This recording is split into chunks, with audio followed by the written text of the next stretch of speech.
I would like to have an industry where everyone in the value chain has a good sleep at night. We need to look at the social, we need to look at the environmental, but really crucially, we need to look at the commercial. I hope the industry we want can help in some way to accelerate the changes in these issues. We are really excited to see someone taking the lead, and hopefully many more of us will follow. We need people like you on this call to take a step forward. I think what we need and what would help is the favorable framework conditions like regulatory measures.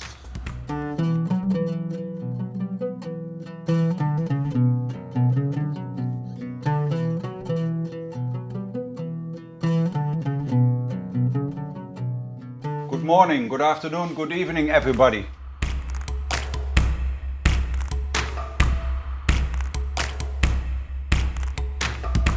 A good industry is one that cares about those who make a profit, for the brands and for the bosses of the companies. And by caring, I mean respecting the laws of our countries, decent working condition and a living wage, not a survival wage. Today, fashion is a race to the bottom. Whether luxury, high street, or fast fashion, our clothes are coming to us sooner, faster, and cheaper, resulting in poverty wages, gender-based violence, and an inhumane pace of production.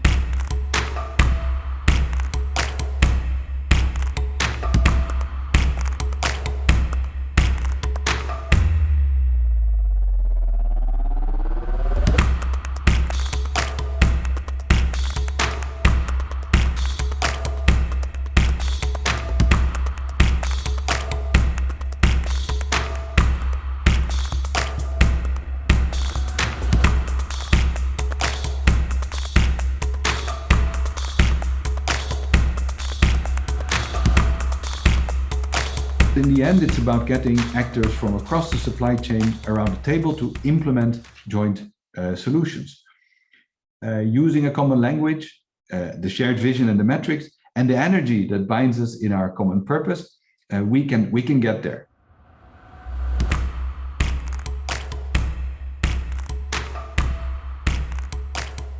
We are really honored to have two special guests with us who are joining us from Germany. We're really happy about this Supply Chain Act that has been adopted by German Parliament on the 11th of June, 2 weeks ago. For us, it's a milestone of what happened, and especially within the German Development Ministry, whom I'm working for. We think it's a big step to ensure better human rights protection along the entire supply chain. It applies for all sectors, not only for the textile industry, but for all the sectors. And it will make human rights due diligence compulsory for bigger companies for their own business and along their entire supply chain. So that's maybe to put it in a nutshell. We are really excited to see someone taking the lead, and hopefully many more of us will follow. I think what we need and what would help is the favorable framework conditions like regulatory measures. But we also need the structures, processes, tools, the capabilities and capacities in organizations, in companies, and in stakeholders to drive this change. And the foundations in our industry have been laid and have been built for the past 10 years, I think. I would like to thank both of you, Mr. Harold and Mr. Janssen, and I would like to do my job as the Mentimeter runner. Does the policy framework in your country support a just and regenerative garment industry? I'm very curious to hear from you what you think.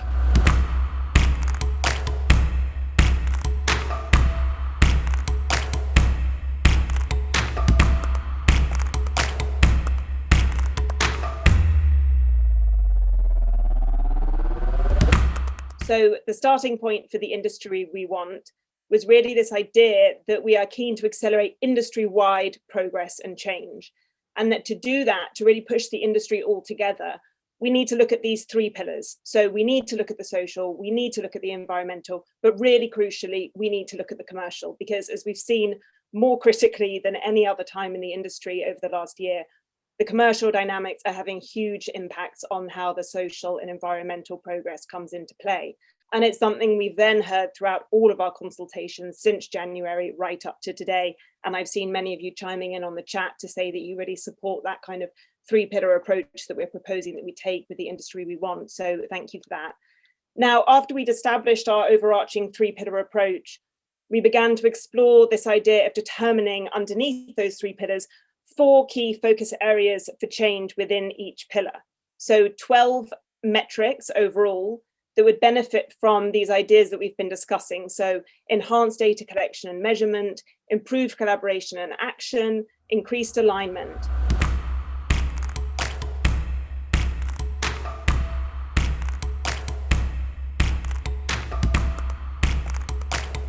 We have a very interesting panel with 4 persons who will talk about different aspects of the industry that we want. So what I more focus on is the conventional purchasing practices, which we can briefly explain as aggressive price negotiation, inaccurate forecastings, short lead times, late orders, last minute changes. So there is a missing margin that the chain has to somehow reflect onto each other.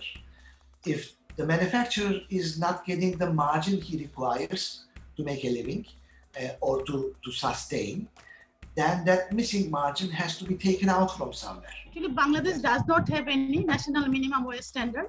We have only sector-based minimum wage. Thus, more than 85% workers of the informal sector do not fall under coverage of minimum wage. In terms of CBA coverage, we see from our grassroots level experience that almost all employers are not in favor of trade unions. While under pressure, they tend to represent participation committee and safety committee as a substitute of trade unions.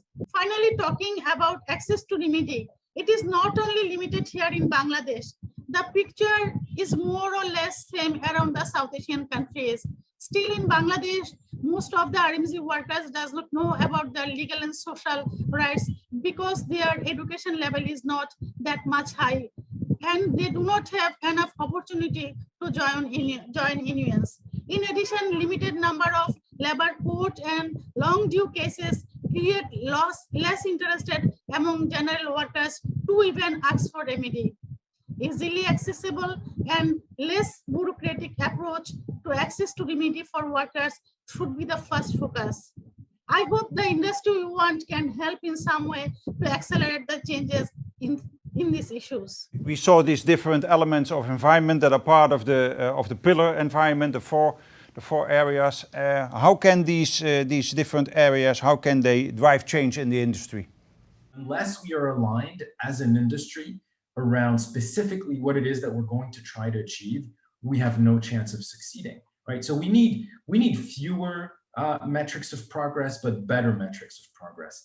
We need to reduce the dilution of efforts across a myriad of initiatives to focus on the ones that truly matter. And I think the Industry We Want initiative can help us align at the industry level around these pillars and have a more aligned focus of the industry, you know, between the retailers, the brands, the manufacturers, and the various actors along the value chain. I would like to have an industry where everyone in the value chain has a good sleep at night. So what we need in the total value chain is actually equal value distribution. And that equal value distribution across the dots in the supply chain is only going to happen by having equal contracts that protects either party. If you're talking about fair wages, living wages, we have to talk about fair contracts, fair prices, living prices. We need, I would say, less new initiatives and more convening of the existing initiatives, which is what the Industry We Want can help do under these fundamental pillars.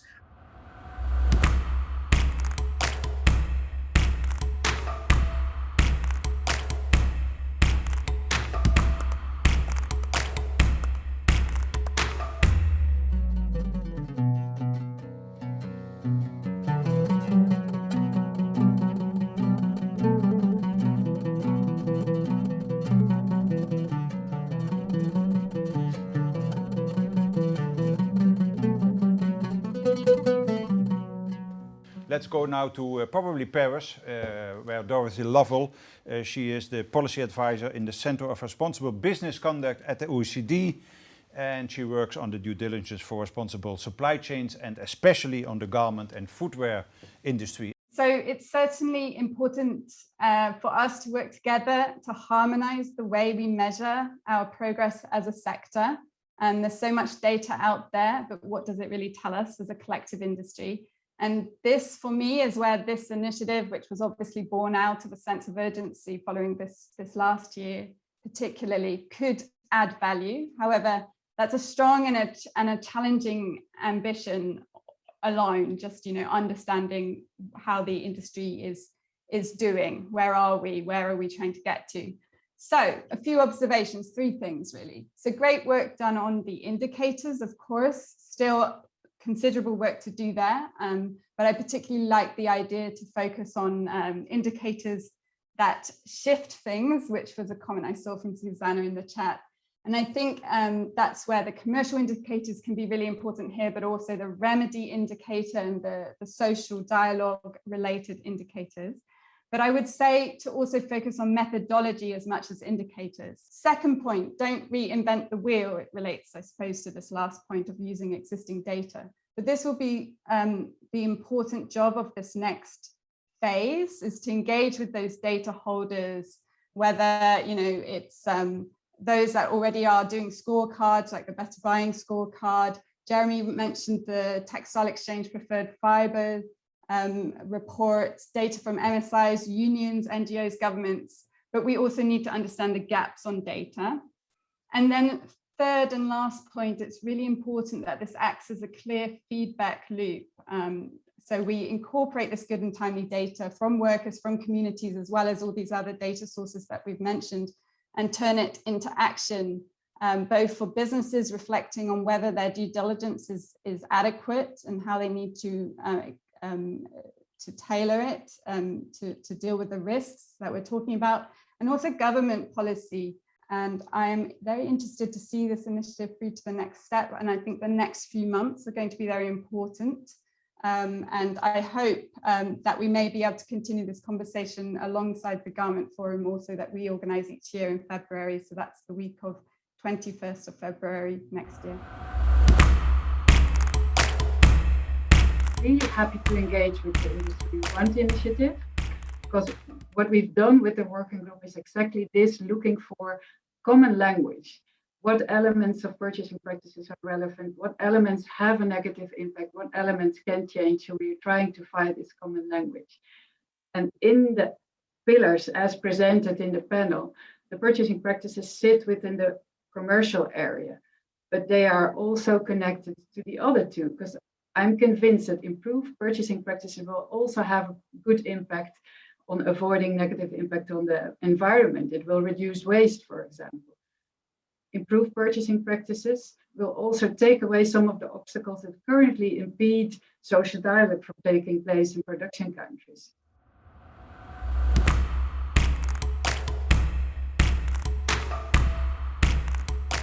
We do have some Mentimeter questions for you because we want to know more about what you think.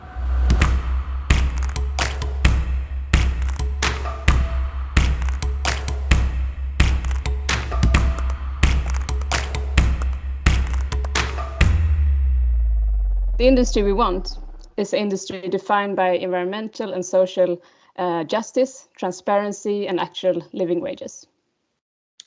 Our vision of the industry is collaboration, collaborating with other brands, partners, workers, NGOs, and unions.